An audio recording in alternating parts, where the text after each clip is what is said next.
എല്ലാവർക്കും നമസ്കാരം. ഇന്ന് തയ്യാറാക്കുന്നത് ചീരയും മാങ്ങയും കൊണ്ട് തയ്യാറാക്കാൻ പറ്റിയ നല്ല ടേസ്റ്റി ആയിട്ടുള്ള ഒരു അവിയലാണ് കേട്ടോ. അപ്പോൾ എങ്ങനെയാണ് തയ്യാറാക്കുന്നത് നമുക്ക് നോക്കാം. അതിന് മുൻപായിട്ട് എൻ്റെ ചാനൽ ആദ്യമായിട്ട് കാണുന്നവരാണെങ്കിൽ സബ്സ്ക്രൈബ് ചെയ്ത് സപ്പോർട്ട് ചെയ്യുക. സബ്സ്ക്രൈബ് ചെയ്യുന്നതോടൊപ്പം തൊട്ടടുത്തുള്ള ബെല്ലൈക്കൻ കൂടെ എനേബിൾ ആക്കിയാൽ ഞാൻ അപ്ലോഡ് ചെയ്യുന്ന പുതിയ വീഡിയോസ് നോട്ടിഫിക്കേഷൻ കിട്ടുന്നതായിരിക്കും. അപ്പോൾ ചീര അവിയൽ തയ്യാറാക്കാൻ വേണ്ടിയിട്ട് 2 കെട്ട് ചീര ഇവിടെ എടുത്തിട്ടുണ്ട്. അപ്പോൾ നന്നായിട്ട് കഴുകിയ ശേഷം അതിൻ്റെ തണ്ടും ഇലയും നമുക്ക് വേറെ വേറെ ആയിട്ട് കട്ട് ചെയ്തെടുക്കണം കേട്ടോ. അപ്പോൾ ആദ്യം നമുക്ക് തണ്ട് വേവിച്ചെടുക്കാം.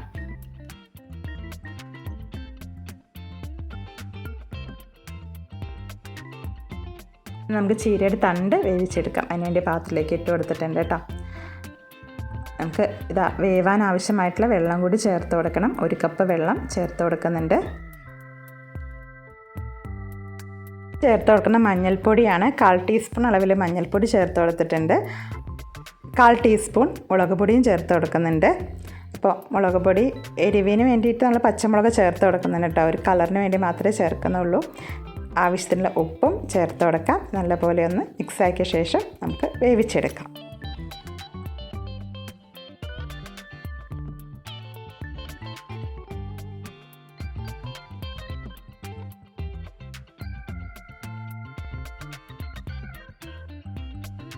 ചീരത്തണ്ടൊക്കെ നന്നായിട്ട് വെന്ത് റെഡിയാക്കി ഇട്ടിട്ടുണ്ട് കേട്ടോ. ഇനി ചേർത്ത് കൊടുക്കേണ്ടത് പച്ചമാങ്ങയും ചീരയുടെ ഇലയുമാണ്. പച്ചമാങ്ങ പുളിക്ക് ആവശ്യമായിട്ട് ചേർത്ത് കൊടുക്കാം. വലിയ മാങ്ങയാണെങ്കിൽ പകുതിയൊക്കെ മതിയാവും. ചെറിയ മാങ്ങയാണെങ്കിൽ ഒരു മുഴുവനായിട്ടൊക്കെ ചേർത്ത് കൊടുക്കാം കേട്ടോ. അപ്പോൾ ഇവിടെ ചീരത്തണ്ടിലേക്ക് നമുക്ക് അരിഞ്ഞു വെച്ചേക്കുന്ന ചീരയിലയും പച്ചമാങ്ങയൊക്കെ ചേർത്ത് കൊടുക്കാം കേട്ടോ. അപ്പോൾ നമ്മൾ ഇല തോരൻ അരിയുന്ന പോലെ ഒരുപാട് ചെറുതായിട്ടൊന്നും കട്ട് ചെയ്തെടുക്കണ്ട. നമുക്ക് നന്നായിട്ട് വെന്ത് കിട്ടിക്കോളും അടച്ച് വയ്ക്കുമ്പോൾ തന്നെ. അപ്പോൾ നമ്മൾ മാങ്ങയും ചീരയിലേക്ക് ചേർത്ത് കൊടുത്തിട്ടുണ്ട്. ഇനി നമുക്ക് കുറച്ച് വെള്ളം കൂടി ചേർത്ത് കൊടുക്കണം കേട്ടോ. ഈ മാങ്ങയൊക്കെ നന്നായിട്ട് വെന്ത് റെഡിയാക്കിയിട്ടണം. അപ്പോൾ അതിനാവശ്യമായിട്ടുള്ള ഒരു 1/4 കപ്പ് അളവിൽ വെള്ളം മാത്രമേ ചേർക്കുന്നുള്ളൂ. എന്നിട്ട് അടച്ച് വയ്ക്കാം.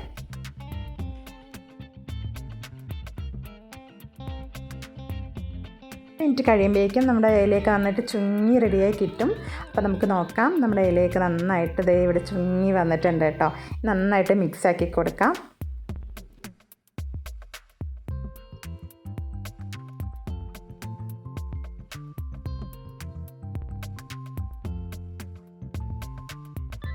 അപ്പോൾ നമ്മുടെ മാങ്ങയൊക്കെ നന്നായിട്ട് വെന്ത് അതിലേക്ക് ചേർന്ന് വരണം. അപ്പോൾ അതിന് വേണ്ടിയിട്ട് കുറച്ച് നേരവും കൂടി അടച്ച് വെച്ച് വേവിക്കണം കേട്ടോ. അപ്പോൾ ആ സമയം കൊണ്ട് നമുക്ക് അവിയലിലേക്ക് വേണ്ടിയിട്ടുള്ള അരപ്പ് തയ്യാറാക്കാം.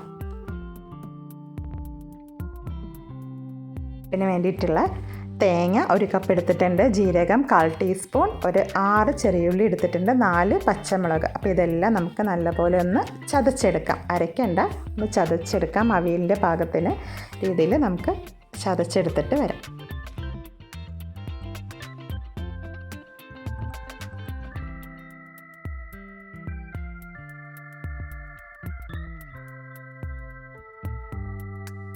ഇപ്പം നമ്മുടെ ചീരയും മാങ്ങയൊക്കെ നല്ലപോലെ വെന്ത് റെഡിയാക്കി ഇട്ടിട്ടുണ്ട്. മാങ്ങയുടെ നന്നായിട്ട് ഉടഞ്ഞ് അതിലേക്ക് ചേർന്ന് വന്നിട്ടുണ്ട്.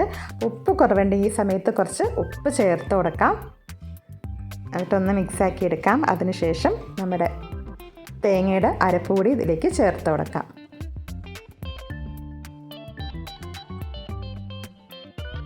നടുക്ക് കുറച്ച് സ്പേസ് ഇട്ട് കൊടുത്ത ശേഷം ഈ തേങ്ങയുടെ കൂട്ട് ഇതിലേക്ക് ചേർത്ത് കൊടുത്ത് നന്നായിട്ട് മിക്സാക്കി ഇങ്ങനെ മൂടി രീതിയിൽ അടച്ച് വെക്കുകയാണ് കേട്ടോ ചെയ്യുന്നത്. ഒരു 3 മിനിറ്റോളം ഇതേ രീതിയിലൊന്ന് അടച്ച് വെക്കണം.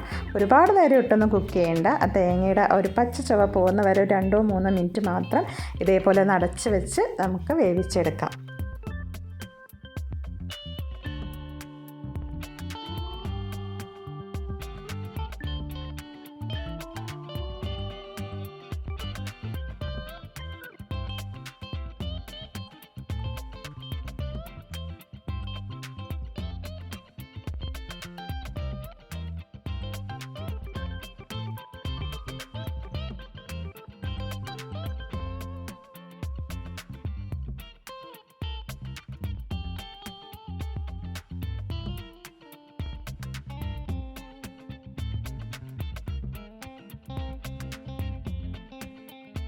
അവിയലിവിടെ റെഡി ആയിട്ടുണ്ട്. നല്ലപോലെ ഒന്ന് മിക്സാക്കി എടുക്കാം. ഇനി നമുക്ക് ഫ്ലെയിം ഓഫാക്കാം കേട്ടോ. ഇത്രയേ ഉള്ളൂ. ഇനി നല്ല പച്ച വെളിച്ചെണ്ണയും കുറച്ച് ഫ്രഷ് ആയിട്ടുള്ള കറിവേപ്പിലയും കൂടി ചേർത്ത് കൊടുത്താൽ നമ്മുടെ അടിപൊളിയായിട്ടുള്ള അവിയലിയുടെ റെഡിയായി കിട്ടും. അപ്പോൾ കറിവേപ്പിലയും വെളിച്ചെണ്ണയൊക്കെ ഒഴിച്ച് കൊടുത്തിട്ടുണ്ട് കേട്ടോ. ഇനി നമുക്ക് 2-3 മിനിറ്റ് ഒന്ന് അടച്ച് വെക്കാം. അപ്പോൾ ആ കറിവേപ്പിലയും പച്ച വെളിച്ചെണ്ണയുടെയൊക്കെ ടേസ്റ്റ് അതിൽ നന്നായിട്ട് നിന്ന് കഴിയുമ്പോഴേക്കും നമ്മുടെ അടിപൊളി അവിയലായിട്ട് കിട്ടും. നല്ല ടേസ്റ്റാണ് കേട്ടോ ഈ രീതിയിൽ പച്ചമാങ്ങയും ചീരയും കൊണ്ട് അവിയൽ തയ്യാറാക്കി നോക്കി. അപ്പോൾ ഇതുവരെ ഈ റെസിപ്പി തയ്യാറാക്കി നോക്കാത്തവർ തീർച്ചയായിട്ടും ഒന്ന് തയ്യാറാക്കി നോക്കുക. എന്നിട്ട് ഇഷ്ടപ്പെടുവാണെങ്കിൽ ലൈക്ക് ചെയ്യാനും ഷെയർ ചെയ്യാനും സബ്സ്ക്രൈബ് ചെയ്യാൻ ആരും മറക്കല്ലേ. സബ്സ്ക്രൈബ് ചെയ്യുന്നതോടൊപ്പം തൊട്ടടുത്തുള്ള ബെല്ലൈക്കൺ കൂടെ എനേബിൾ ആക്കിയാൽ അപ്ലോഡ് ചെയ്യുന്ന പുതിയ വീഡിയോസ് നോട്ടിഫിക്കേഷൻ കിട്ടുന്നതായിരിക്കും. താങ്ക്